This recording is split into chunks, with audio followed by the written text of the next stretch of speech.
السلام علیکم ورحمۃ اللہ وبرکاتہ۔ اعوذ باللہ من الشیطان اللعین الرجیم، بسم اللہ الرحمن الرحیم، الحمد للہ رب العالمین، الصلاۃ والسلام علی سید الانبیاء والمرسلین وعلی اہل بیتہ الطیبین الطاہرین ولعنۃ اللہ علی اعدائہم اجمعین، اما بعد فقد قال اللہ سبحانہ تبارک وتعالی، بسم اللہ الرحمن الرحیم، وَمَن يُطِعِ اللَّهَ وَالرَّسُولَ فَأُولَئِكَ مَعَ الَّذِينَ أَنْعَمَ اللَّهُ عَلَيْهِم مِّنَ النَّبِيِّينَ وَالصِّدِّيقِينَ وَالشُّهَدَاءِ وَالصَّالِحِينَ وَحَسُنَ أُولَئِكَ رَفِيقًا۔ حاضرین و سامعین، سب سے پہلے میں اپنی طرف سے اور حسینی چینل کی پوری ٹیم کی طرف سے آپ تمام حضرات کی خدمت میں مبارکباد پیش کرتا ہوں اور خداوند عالم سے دعا گو ہوں میرے اللہ اس مبارک موقع پر ہم کو ویسا بندہ بننے کی توفیق دے جیسا بندہ تو ہمیں دیکھنا چاہتا ہے۔ آپ حضرات خوشی کے موقع کے اوپر مسلسل پیغامات اور مقاصدے میں قصیدے، اشعار اور تقاریر سماعت فرما رہے ہیں۔ یہ وہ ایام ہے کہ جب ہم خاتم الانبیاء حضرت محمد مصطفیٰ صلی اللہ علیہ وآلہ وسلم اور مولا امام جعفر صادق علیہ الصلوۃ والسلام کی ولادت کے عنوان سے اپنے گھروں میں نظر کرتے ہیں، خوشیاں مناتے ہیں اور روزے 17 میں ماہ ربیع الاول اور روزے کا بھی اہتمام کرتے ہیں۔ اگر آپ غور فرمائیں تو یہ دو شخصیتیں ائمہ معصومین کی فہرست میں اس طرح سے جدا ہیں کہ جہاں پیغمبر اسلام کو دشمنوں کی طرف سے نبوت اور رسالت کا تو انکار کیا گیا، لیکن آپ کی امانت اور صداقت کا کسی نے انکار نہیں کیا۔ اور وہ موقع جب پیغمبر اسلام نے یہ پوچھا کہ اگر میں یہ کہوں کہ اس پہاڑ کے پیچھے ایک لشکر ہے جو حملہ کرنے آ رہا ہے تو کیا تم میری باتوں کو مانو گے؟ تو سب نے کہا یقیناً ہم اس بات کو قبول کریں گے، کیونکہ ہم نے کبھی آپ کو جھوٹ بولتے ہوئے نہیں دیکھا۔ اور پھر پیغمبر نے جب یہ کہا کہ اچھا میں نے کہا اور تم نے مانا، پھر جا کر دیکھا اور تم کو وہ لشکر نظر نہ آیا تو پھر تمہارے خیالات میرے بارے میں کیا ہوں گے؟ پھر ان کفار نے جواب دیا کہ تب ہم یہ سمجھیں کہ ہماری آنکھیں پھوٹ گئی ہیں، ہماری بینائی ختم ہو گئی ہے، مگر آپ کا قول سچا ہے۔ یعنی پیغمبر اسلام نے اعلان رسالت سے پہلے اپنی صداقت اور امانت داری کا کلمہ اس طرح پڑھوایا کہ جو آپ کو نبی اور رسول نہیں مانتا وہ بھی آپ کی اس صداقت کے بہرحال قصیدے کہتا ہوا نظر آتا ہے۔ اور ان 14 کی فہرست میں دوسری ہستی اگر کوئی نظر آتی ہے تو وہ امام جعفر صادق علیہ الصلوۃ والسلام کی ہستی ہے کہ آپ کو دشمنوں کی طرف سے، مخالفین کی طرف سے، مخالف عقیدہ اور مخالف فقہ پہ عمل کرنے والے افراد کی طرف سے بھی صادق کا لقب دیا گیا۔ یہاں تک ملتا ہے تاریخ میں کہ آپ کے وہ شاگرد جو آپ کی امامت کے قائل نہیں ہیں وہ بھی آپ کو صادق کہہ کر بلایا کرتے تھے، بالکل اسی عنوان سے جیسے پیغمبر اسلام کو نبی اور رسول نہ ماننے والے بھی امین اور صادق کہہ کر خطاب کیا کرتے تھے۔ ان دو معصوموں کی زندگی میں جو ایک اور مماثلت پائی جاتی ہے اور ایک مطابقت پائی جاتی ہے وہ یہ کہ جس طرح پیغمبر اسلام نے جس وقت اپنی نبوت اور رسالت کا اعلان کیا، عربی معاشرہ بہت سے عقائد کے جنجال میں الجھا ہوا تھا۔ تاریخ بتاتی ہے کہ 365 بتوں کی پوجا کرنے والے کفار قریش اور مکے کے اطراف میں رہنے والے، ہر طاقت والی شے کو اپنا خدا بنانے والے اور ہر فائدہ پہنچانے والی چیز کو معبود سمجھنے والے افراد ایک خدا کے مفہوم سے کوسوں دور تھے۔ ان کے یہاں مادیت اتنی زیادہ عارض آ چکی تھی کہ وہ ہر چیز کو اپنی آنکھوں سے دیکھنا چاہتے تھے، اور خدا بھی انہوں نے ایسے بنائے جن کو وہ محسوس کر سکیں، دیکھ سکیں یا ان کو مس کر سکیں۔ لہٰذا ملتا ہے تاریخ میں کہ عرب کے کفار نے اپنے دور میں نئے نئے خداؤں کو بنانا شروع کیا، حتیٰ بعض وقت اپنے کھانوں کے خداؤں کو بناتے تھے۔ مثال کے طور پر حلوے کا خدا بنایا جاتا تھا، دن بھر اس کی پرستش ہوتی تھی اور شام میں اسی کو کھا کر اپنی پیٹ کی بھوک مٹا لیا کرتے تھے۔ یعنی وہ کہ جن کو اپنے ہاتھوں سے بناتے اور اپنے ہاتھوں سے نیست و نابود کر دیتے، ان کی خدائی کا اقرار کرنے والے ایسے جاہل عرب بدو عقائد کے معاملے میں یہاں پر پہنچے تھے۔ عمل کے معاملے میں کوئی سلیقہ زندگی ان کے پاس نہ تھا، اپنی ہی بچیوں کو زندہ درگور کر دیا کرتے تھے۔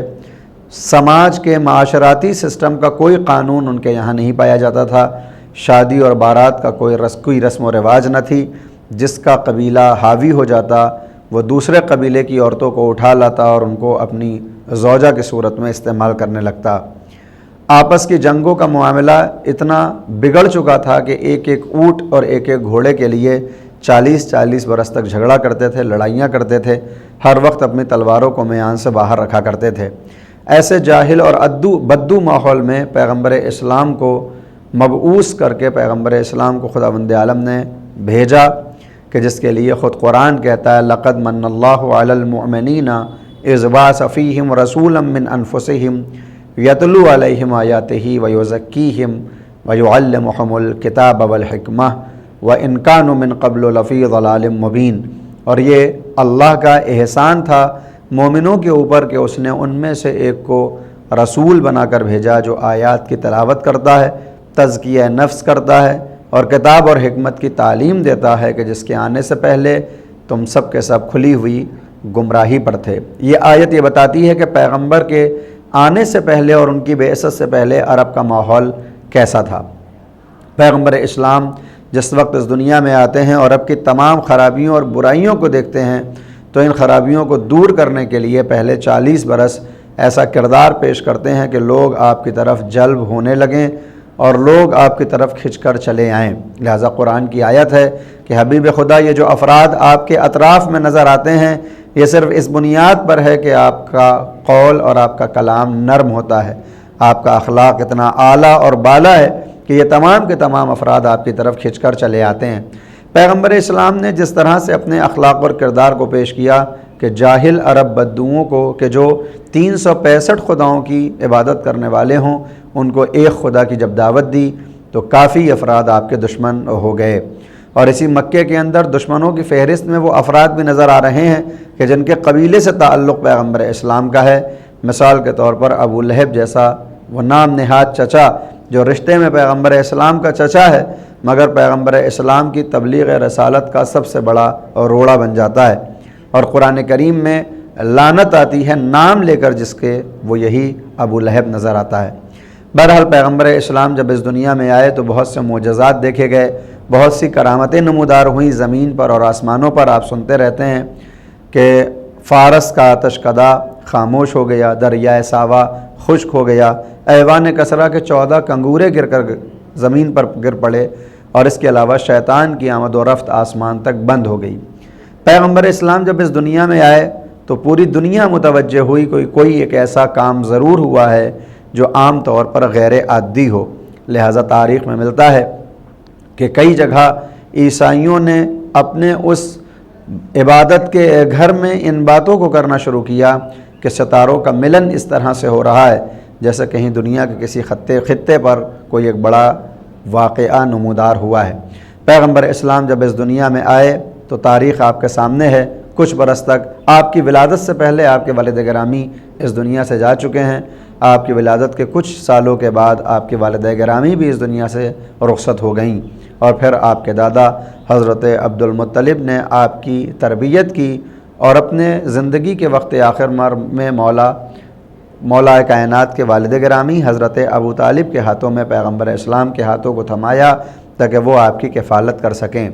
پھر حضرت ابو طالب نے کفالت کے ان تمام فرائض کو انجام دیا جو ایک کفیل کو انجام دینے چاہیے اور آپ نے ویسی تربیت کی کہ جیسی ایک مربی کو تربیت کرنی چاہیے۔ پیغمبر اسلام نے جن جاہل عرب بدوؤں کو انسان بنایا تھا، ایسے حیوان صفت افراد کو انسانیت کی دعوت دی تھی، وہ افراد پیغمبر اسلام کے زمانے میں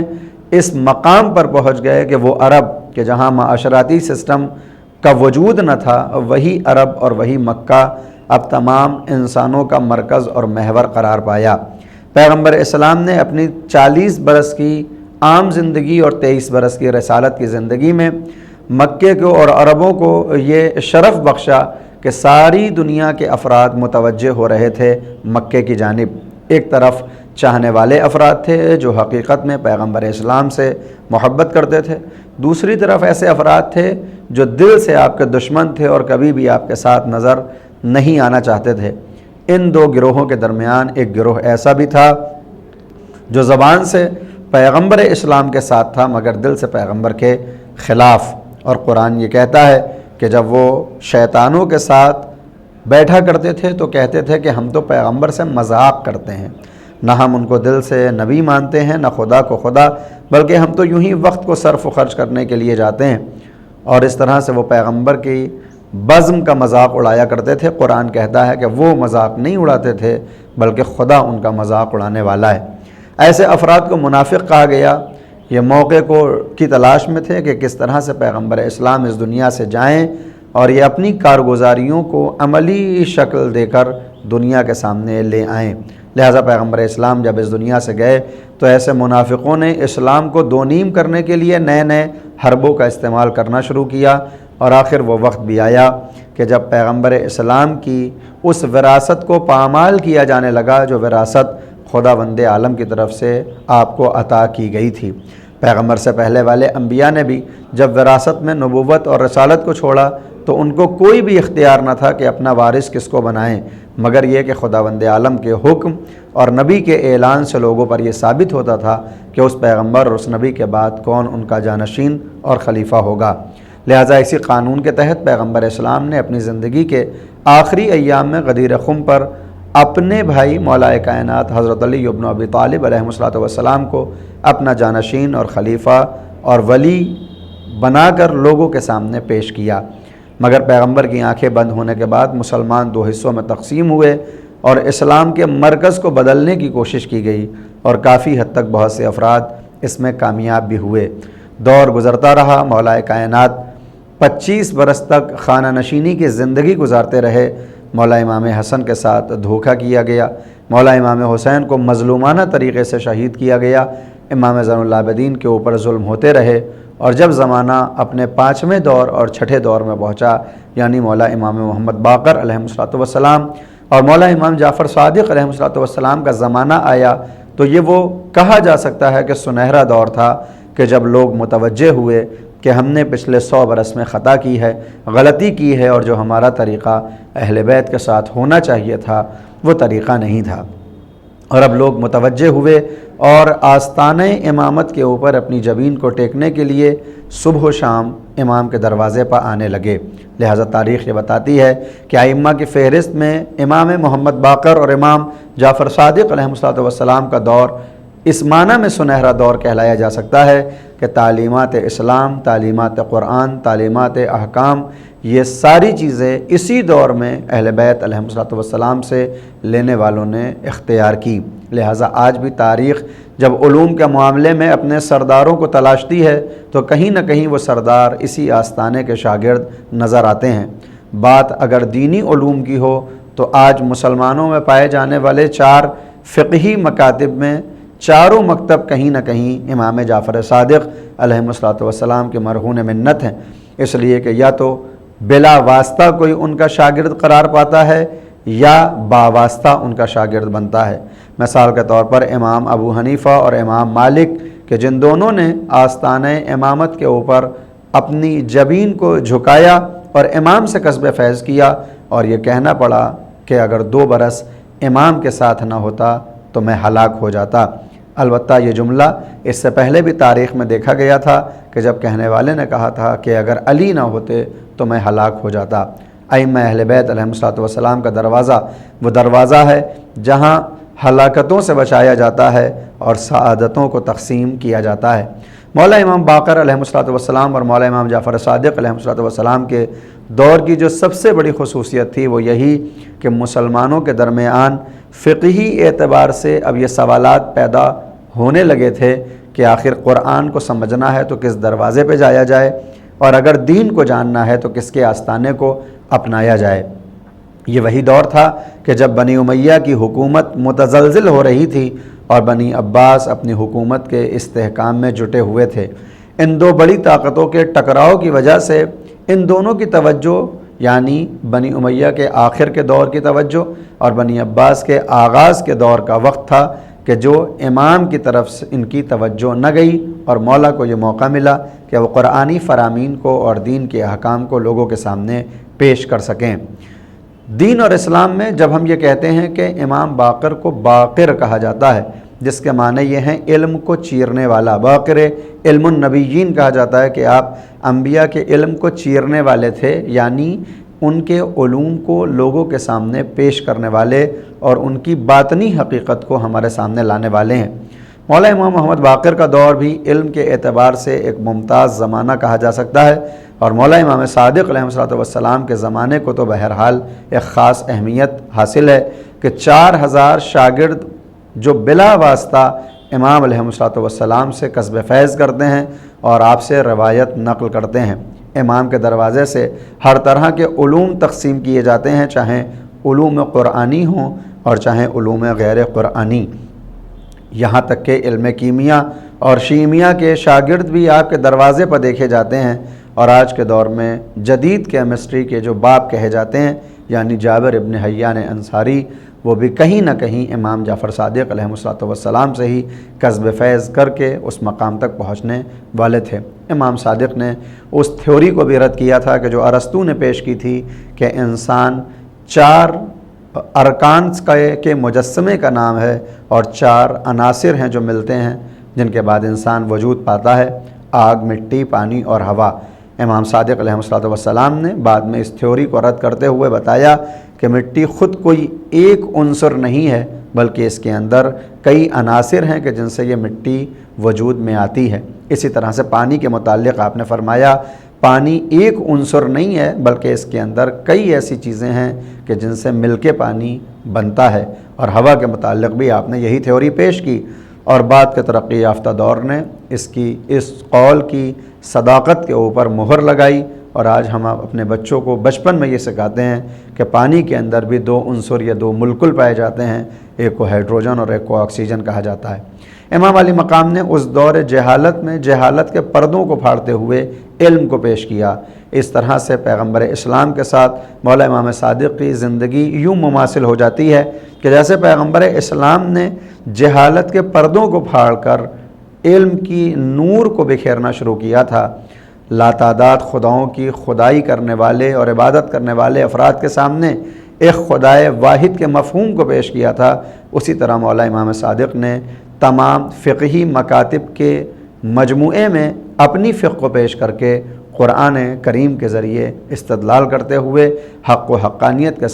ساتھ لوگوں کے سامنے پیش کیا۔ امام علی مقام کا ہی وہ دور تھا کہ جب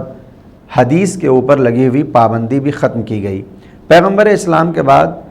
غاصبانہ خلافتوں نے جو حکم دیا، اور ان احکام میں، ان کے حکموں میں اور فرامین میں جو ایک حکم یہ تھا کہ کسی کو بھی یہ اجازت نہیں ہے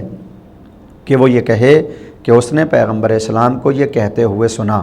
اس کا مطلب یہ ہے کہ یعنی کسی مسلمان کو اجازت نہیں تھی کہ وہ پیغمبر کی حدیث کو نقل کرے، لکھے یا اپنے پاس رکھے۔ حکومت کا یہ قانون تھا اور حکم کہ اگر کوئی پیغمبر کی باتوں کو نقل کرتا ہوا، لکھتا ہوا یا اپنے پاس محفوظ کرتا ہوا دکھائی دیا تو اسے سزا دی جائے گی۔ اس دستور کا اثر یہ ہوا کہ پیغمبر کے بعد 100 برس تک مسلمان پیغمبر اسلام کے فرامین سے دور رہے، اور اس کے نتیجے میں نئے نئے مکاتب اور نئی نئی فکریں وجود میں آتی رہیں۔ عمر بن عبدالعزیز کے زمانے میں کہ جب امام جعفر صادق علیہ السلام کا دور شروع ہو چکا ہے، اس نے منع حدیث کے حکم کو ختم کیا اور یہ اعلان کیا کہ اب کسی کو بھی پیغمبر اسلام کی حدیث کو بیان کرنے، نقل کرنے یا رکھنے سے نہیں روکا جا سکتا، بلکہ ہر ایک کو اجازت ہے کہ وہ پیغمبر کے فرامین کو نشر کرے اور ان کو اپنی زندگی میں اتارے۔ جیسے ہی یہ اجازت ملتی ہے کہ پیغمبر اسلام کے اقوال کو عام کیا جائے، فوراً بہت سے افراد کہ جو موقع کی تلاش میں تھے، انہوں نے جھوٹی روایتوں کو پیغمبر اسلام سے منسوب کرتے ہوئے مسلمانوں کے سامنے پیش کیا تاکہ وہ اپنی مرضی کا دین بنا سکیں۔ ایسے دور میں مولا امام جعفر صادق علیہ السلام پر یہ واجب ہو گیا کہ وہ پیغمبر کی صحیح تعلیمات کو مسلمانوں کے سامنے رکھیں اور قرآن کے فرامین کو پیش کریں۔ لہٰذا ہم جانتے ہیں کہ ہر معصوم کے دور کی اپنی ایک ضرورت ہوتی ہے اور وہ اپنی اس ضرورت کو پورا کرتا ہے۔ مثلا مولا کائنات کے دور میں 25 برس یہ واجب تھا کہ مولا کائنات خانہ نشین رہیں، یعنی تلوار کو نہ نکالیں، تاکہ اسلام کی پھوٹتی ہوئی کونپلیں پوری طرح سے پھول بن جائیں، کیونکہ اگر مولا کائنات نے تلوار کو نکال کر اپنے حق کو حاصل کرنے کی کوشش کی ہوتی تو شاید اسلام مدینے اور مکے کے باہر جانے سے پہلے ہی ختم ہو جاتا۔ لہٰذا مولا نے اپنے حق کو غصب کرتے ہوئے دیکھا مگر تلوار کو میان میں رکھا۔ مولا امام حسن کے صلح کا بھی معاملہ کچھ اسی طرح سے ہے کہ اگر مولا اس وقت صلح کو انجام نہ دیتے تو شاید دین کے ماننے والے سچے شیعوں کی تعداد اتنی نہ ہوتی جتنی کربلا کے وقت پر امام حسین کے ساتھ تھی۔ لہٰذا اس دور میں مولا کائنات کے دور میں ضرورت تھی کہ معصوم خاموش رہے، نہ صلح کے لیے نکلے نہ جنگ کے لیے۔ لہٰذا مولا کائنات خانہ نشین ہوئے۔ مولا امام حسن کے دور میں جنگ اور خاموشی گناہ تھی، لہٰذا امام علی مقام نے صلح کا راستہ اپنایا۔ البتہ اس گناہ کا مطلب یہ ہے کہ اگر وہ ایسا کرتے تو لوگوں کی نگاہ میں شاید ایسا محسوس کیا جاتا کہ شاید اس کی ضرورت نہیں تھی۔ حالانکہ مولا امام حسن نے جنگ کا آغاز بھی کیا اور آپ میدان جنگ تک پہنچے بھی، لیکن جنگ میں اپنے ہی ساتھیوں کے فریب اور دھوکے کے بعد اب صلح کے علاوہ جب کوئی راستہ نہ تھا تو علم امامت نے صلح کے راستے کو اختیار کیا۔ البتہ بعض وقت ہم یہ کہتے ہیں کہ امام مجبور یا ناچار ہوئے صلح کے لیے، تو ایسا ہرگز بھی نہیں ہے، کیونکہ معصوم کسی بھی عمل کے لیے مجبور نہیں ہوتا بلکہ وہ مختار ہوتا ہے۔ وہ اپنے زمانے کے سب سے بہترین راستے کو اختیار کرتا ہے، جیسے علی نے خاموشی کو اختیار کیا اور امام حسن نے صلح کو۔ امام حسین کے زمانے میں نہ خاموشی صحیح راستہ تھی اور نہ صلح، تو امام نے تلوار کو نکالا، اگرچہ وہ اپنے تمام جانباز سپاہیوں کے ساتھ شہید ہو گئے، مگر اس وقت جنگ کے علاوہ کوئی اور راستہ نہیں تھا جو اس سے بہتر ہوتا۔ امام زین العابدین کے زمانے میں خاموشی کے ساتھ گھر میں بیٹھ کر دعاؤں کے ذریعے دین اور اسلام کو پھیلانے کا طریقہ سب سے بہتر تھا، لہٰذا امام علی مقام نے حدیث رسالۃ الحقوق اور صحیفہ سجادیہ کی صورت میں اپنی ذمہ داری کو پورا کیا۔ امام محمد باقر کا دور آتے آتے چونکہ مسلمانوں سے علم دور ہو رہا تھا، لہٰذا آپ نے علم کے دروازوں کو کھولا، اور امام صادق کے دور میں جب حدیث کو بیان کرنے کی پابندی کو ختم کیا گیا اور جھوٹی حدیثوں کو سامنے لایا گیا، تو اب امام پر یہ واجب ہوا کہ تمام چیزوں کو چھوڑ کر صرف اور صرف نیک شاگردوں کو استوار کریں اور پیغمبر کی تعلیمات کو لوگوں کو سامنے لے کر آئیں۔ لہٰذا ہمیں ملتا ہے کہ کئی مرتبہ دشمنوں کی طرف سے اور کئی مرتبہ دوستوں کی طرف سے اور کئی مرتبہ سیاسی احزاب کی طرف سے امام علی مقام سے قیام میں شامل ہونے کی گزارش کی گئی، مگر امام نے ہر ایک کو سختی کے ساتھ یا نرمی کے ساتھ منع کر دیا۔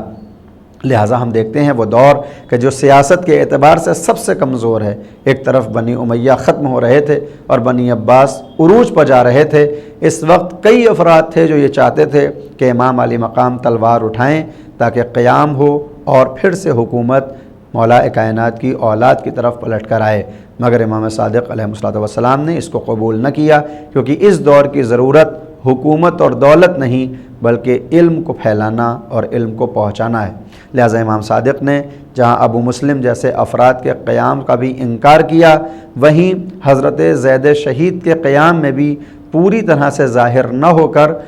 صرف تائید اور تصدیق کے ساتھ اس قیام میں اپنی شرکت کو تو رکھا، مگر اس طرح سے حاضر نہیں ہوئے جیسے حضرت زید حاضر تھے۔ یعنی حضرت زید کے قیام کو تائید البتہ امام علیہ السلام کی حاصل تھی، مگر آپ نے اس رہبری کو قبول نہیں کیا تھا، چونکہ اس وقت امام کی نگاہ میں علم کو پھیلانا زیادہ ضروری تھا۔ البتہ حضرت زید کا قیام بھی اپنی جگہ بالکل مستحکم اور امام کی طرف سے تائید شدہ تھا اور ایک ضروری عمل تھا کہ اگر یہ قیام نہ ہوتا تو شاید امام علیہ السلام کے لیے وہ راستے ہموار نہ ہوتے کہ جن راستوں کے ہموار ہونے کے بعد امام نے 4000 شاگردوں کو پروان چڑھایا۔ میں یہیں پر اپنی بات کو ختم کرنا چاہتا ہوں اس جملے کے ساتھ کہ ہمارا کوئی معصوم، کوئی بھی امام نہ کبھی مجبور ہوتا ہے، نہ کبھی ناچار، اور معاذ اللہ نہ کبھی وہ غلط قدم اٹھاتا ہے، بلکہ زمانے کی کیفیت اور ماہیت اور محدودیت کو مد نظر رکھتے ہوئے سب سے بہتر قدم اور سب سے صحیح راستہ جو ہوتا ہے وہ اسی کو اپناتا ہے۔ پیغمبر سے لے کر امام صادق تک، اور امام صادق سے لے کر غیبت صغریٰ، اور غیبت صغریٰ سے لے کر آج تک، اور آج سے لے کر قیامت تک ہمارے ائمہ معصومین اسی قدم کو اٹھاتے ہیں جو قدم سب سے بہتر ہوتا ہے، کیونکہ یہ معصوم ہوتے ہیں اور منصوص من اللہ۔ وآخر دعوانا ان الحمد للہ رب العالمین۔